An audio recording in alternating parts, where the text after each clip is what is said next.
Koordinator Lapangan Panser Biru dan Polrestabes Semarang sempat mengimbau para supporter untuk tidak datang langsung ke Stadion Jatidiri Semarang. Hal itu demi menghindari kerusuhan saat laga PSIS Semarang kontra Persis Solo. Buat teman-teman supporter, khususnya PSIS Semarang dan supporter dari Persis Solo, pada hari ini di Stadion Jatidiri akan dilakukan big match pertandingan PSIS lawan Persis Solo. Untuk itu kita untuk menghindari hal-hal yang tidak diinginkan, kemarin memang sudah rakor dengan pihak kepolisian dan dengan panpel kita sudah, akhirnya dengan keputusan dalam satu hari nggak dapat izin. Artinya bukan berarti kita nggak dapat izin dan dapat penuhnya. Artinya kita tidak ingin hal-hal yang dampaknya yang tidak kita inginkan. Mungkin di sini ada pimpinan Bakop, Pak Reki, ada Kasat Intel dari Polrestabes, ada Pak Kapolsek Gajah Mungkur, Pak Randy. Mungkin ada tambahan? Ya, terima kasih. Jadi kami menghimbau. Dan sudah bergabung bersama dengan kami Kombes Pol Irwan Anwar, Kapolrestabes Semarang. Selamat malam Pak Irwan, apa kabar Pak?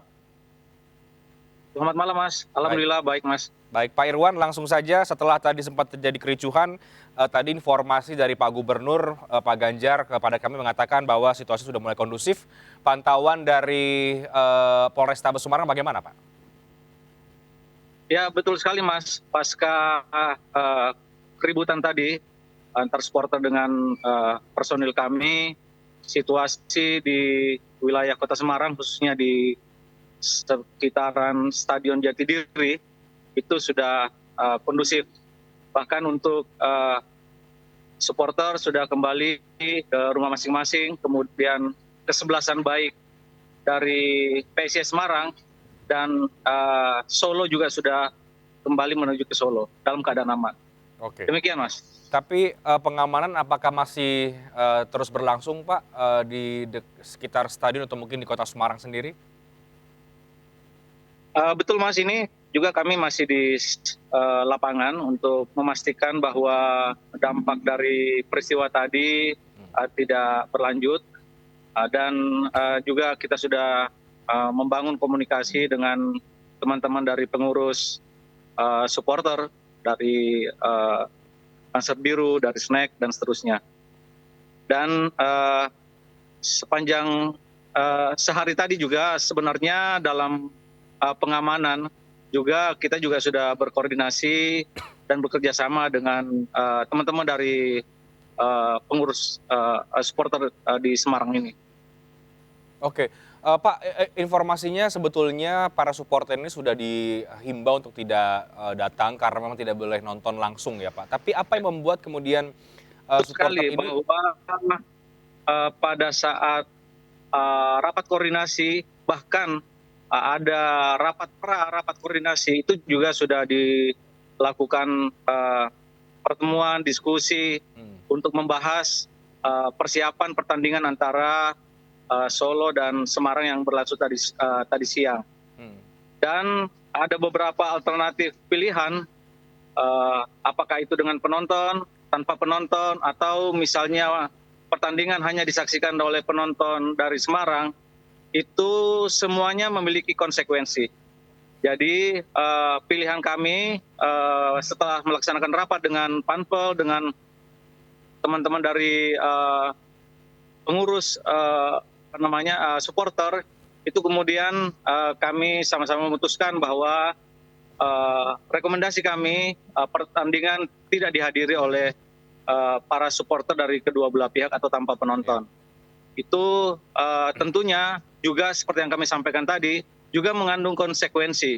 Nah, seperti inilah konsekuensinya. Tapi ini adalah konsekuensi terendah dari yang kami perkirakan sebelumnya. Jika dibandingkan dengan penonton yang dihadiri oleh kedua belah pihak, ataupun sebaliknya, ataupun pilihan yang kedua, penonton hanya dihadiri oleh misalnya dari supporter Semarang. Semuanya memiliki konsekuensi karena Semarang dan Solo ini supporternya punya sejarah Mas. Jadi inilah yang terbaik yang bisa kami pilihan terbaik yang kami putuskan bersama beberapa hari yang lalu terkait dengan keputusan pertandingan ini tidak diikuti oleh penonton. Oke, oke. Jadi keputusan itu memang ada konsekuensinya dan ini yang dihadapi, tapi ini konsekuensi yang paling rendah dari yang sebetulnya kemungkinan terburuknya ya, Pak Irwan. Tadi ketika sudah selesai, ini sudah bisa kondusif, bagaimana proses dialog antara para supporter atau para koordinator yang terjadi, Pak? Sebenarnya dengan koordinator supporter yang ada di Semarang, termasuk di Solo, itu hubungan dan komunikasi kita sangat baik. Nah, bahkan dalam proses pengamanan misalnya sepanjang hari ini, di setiap titik penugasan anggota kami itu juga disertai dengan teman-teman dari perwakilan dari supporter, baik itu dari khususnya dari Semarang, dari Panser Biru, dari Snack. Dan pola mengingatkan teman-teman yang hadir tanpa tiket, bahkan sebelumnya sudah diberitahu melalui media sosial misalnya itu tanpa penonton, itu juga sudah kita lakukan beberapa hari ini. Tetapi memang seperti yang kami sampaikan tadi bahwa supporter Solo dan supporter Semarang itu ada sejarah.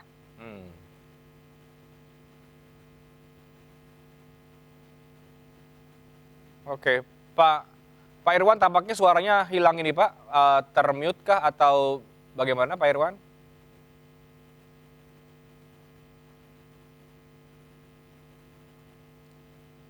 Baik, Pak Irwan tampaknya audio Zoom Pak Irwan ini termute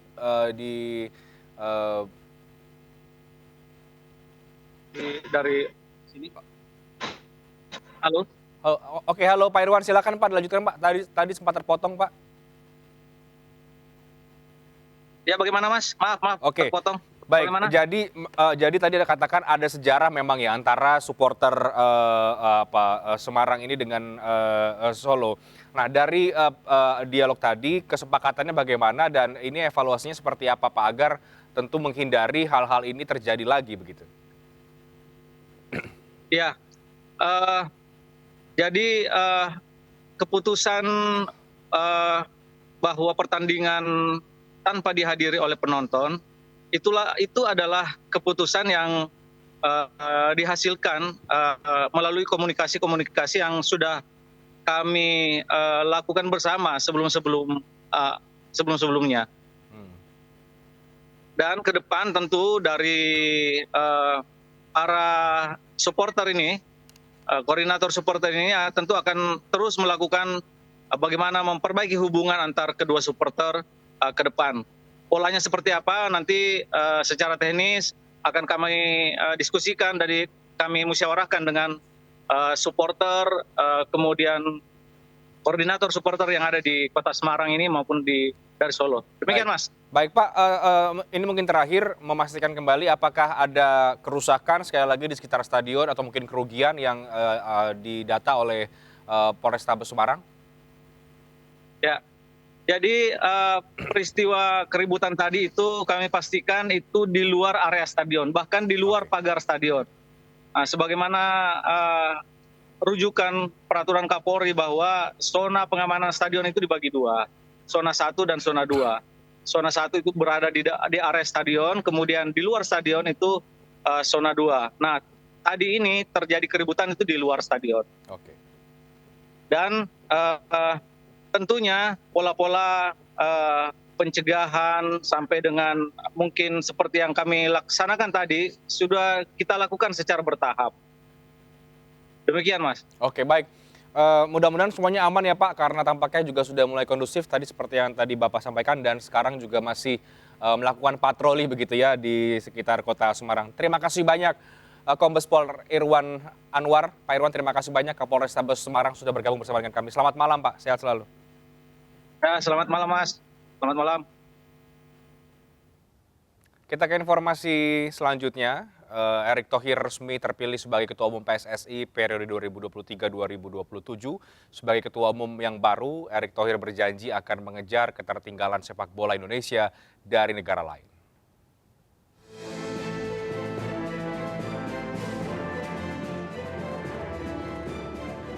Menteri BUMN Erick Thohir terpilih menjadi Ketua Umum PSSI. Erick Thohir terpilih dengan perolehan suara sebanyak 64 dalam kongres luar biasa yang digelar pada hari Kamis di Jakarta. Terpilih menjadi Ketua Umum PSSI baru, Erick berjanji akan menuntaskan satu persatu tugas di tubuh PSSI, termasuk mengejar ketertinggalan sepak bola Indonesia dari negara lain. Dalam waktu dekat ini, Piala Dunia U20 akan menjadi tugas ataupun PR terberat. Untuk itu, Erick Thohir mengatakan PSSI akan mensupport timnas dengan maksimal dalam Piala Dunia U20 nanti. Sebelumnya, Erick Thohir pernah menjabat sebagai Presiden Inter Milan, Komisaris Persib Bandung, hingga memiliki klub sepak bola DC United. Dan saat ini, Erick Thohir juga menjadi salah satu pemilik klub divisi 3 Liga Inggris Oxford United FC. Tim Liputan iNews melaporkan. Sementara itu Presiden Joko Widodo menyampaikan pemerintah tidak ikut campur soal pelaksanaan Kongres Luar Biasa PSSI. Menurut Presiden Jokowi, pelaksanaan Kongres Luar Biasa PSSI sudah sesuai dengan prosedur yang ada. Pemerintah tidak ikut-ikutan di sana sesuai dengan statuta. Kita harapkan dengan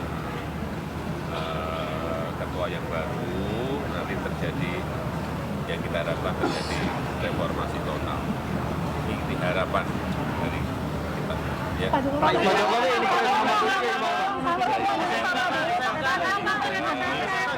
sehingga sepak bola kita menjadi hidup dan bisa paling tidak ASEAN bisa step pertama bisa KPK, kemudian Asia step yang kedua dan KPK. Harapan dari pemerintah itu aja. Ya, Erick Thohir terpilih jadi Ketua Umum PSSI dan menyatakan akan bersih-bersih demi prestasi. Erick Thohir akan dibantu Zainuddin Amali dan Ratu Tisha yang memiliki atau yang menjadi Wakil Ketua Umum. Erick Thohir sah. Erick Thohir sah. Erick Thohir terpilih sebagai Ketua Umum PSSI periode 2023-2027 dalam Kongres Luar Biasa PSSI Kamis siang. Pria yang juga menjabat Menteri BUMN mengalahkan 3 pesaing lainnya dalam perebutan suara.